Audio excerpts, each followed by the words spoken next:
투표를 행사한 다음에 유권자가 자기 선택권을 행사한 이후에 과반수 정당이 없을 때 정치 안정을 위해서 나머지 정당들이 연합을 해서 과반수 정당을 만드는 것이죠. 일단 투표라는 행위가 이루어진 다음에 이루어지는 하나의 정치적인 이 조합이고 우리나라에서 벌어지는 것은 투표 행위 이전에 각 정당이 그 어려운 경선 절차를 통해서 후보를 뽑아놓고 아니면 이번에 무소속 안철수 후보처럼 출마 선언을 해서 온갖 공약을 국민들에게 약속한 다음에 그 두 달, 세 달 동안 선거운동을 한 다음에 갑자기 단일화를 해서 느닷없는 공약을 발표하거나 유권자의 선택을 상실케 만드는 것은 한국에서만 벌어지는 후진적인 관행이죠. 이게 현실적으로 이루어지지만 앞으로도 이루어질 거고 이번에도 틀림없이 이루어지겠지만 그것이 원칙적으로는 옳지 않다라는 점을 일단은 우리 정치권이 인정을 하고 들어가야 된다고 저는 생각합니다.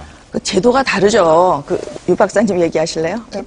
아니, 말씀하십시오. 미국 같은 경우에는 우리처럼 비례대표 제도가 없어요. 국회의원이 그냥 소선거구 지역구에서 끝나기 때문에 양당제가 있기 때문에 대통령 선거와 양당제에서는 단일화가 필요 없는 거죠. 그런데 프랑스 같은 경우에는 대통령을 뽑고 다당제이니까 결선 투표가 있는 거예요.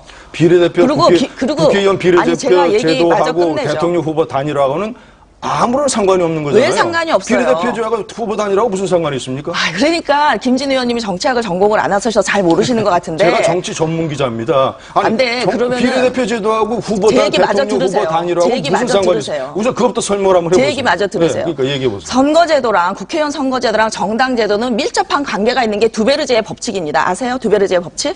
두베르제가 어느 나라 사람이고 뭐 하는 사람인지 모르겠지만 두베르제의 법칙은 아마 여소야대를 말씀하시는 것 같은데 아니에요. 한국에서도 여소야대가 벌어지고 미국에서는 2년마다 여소야대가 벌어지잖아요. 이게 말이 됩니까?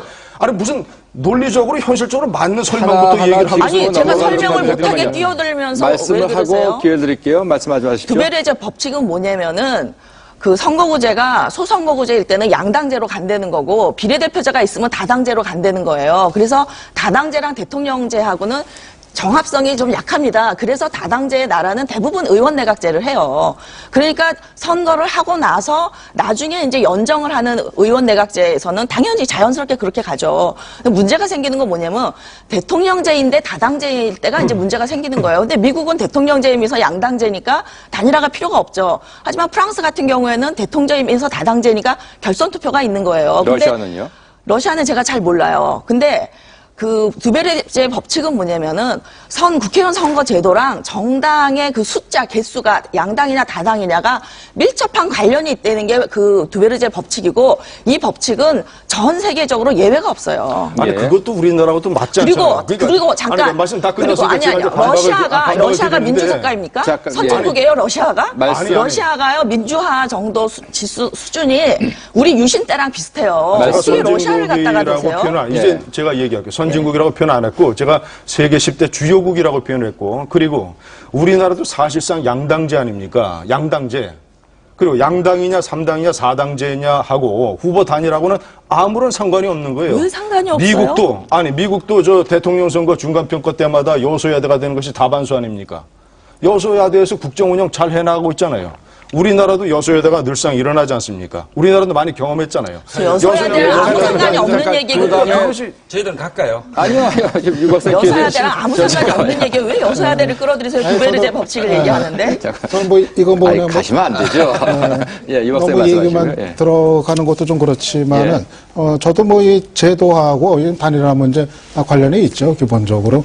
우리 같은 경우 아까 뭐 우리도 양당제다 말씀하셨습니다만은 미국식의 어떤 양당제하고는 뭐 차이가 있죠. 거기 이제 뭐 양당제가 완전히 이제 굳어 있는 이제 정치하고 우리 같은 경우는 뭐 이번에 나타나는 뭐 이제 무소속의 어떤 그 안철수 이제 현상 같은 거 이제 놓고 보면은 아직은 뭐 그런 식의 미국식 양당제가 굳었다 이렇게 볼 수 없고 그러니까 어떻게 보면 유럽에서 어떤 연정을 통해 가지고 사실상의 어떤 단일화가 뭐 흔히 있듯이 뭐 우리 같은 경우도 뭐 충분히 있을 수 있다 저는 이렇게 기본적으로 봅니다. 이 얘기는 제가 이제 여기까지만 하고요.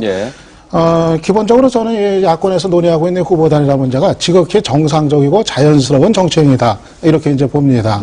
왜냐하면은 이거를 뭐 지금 후보나 어떤 그 정당이 뭐 인위적으로 무리해서 자기들끼리 어떤 담합식으로 이렇게 뭐 만들어내려는 이런 게 전혀 아니라 기본적으로 이거는 그 아래로부터 국민들의 그 요구에 따른 겁니다. 물론 여기서 얘기하는 이제 국민이라고 하는 거는, 야권 이제 뭐 지지층들이 이제 되겠죠. 그 야권 어떤 그 지지층들이 아래로부터 정말 두 후보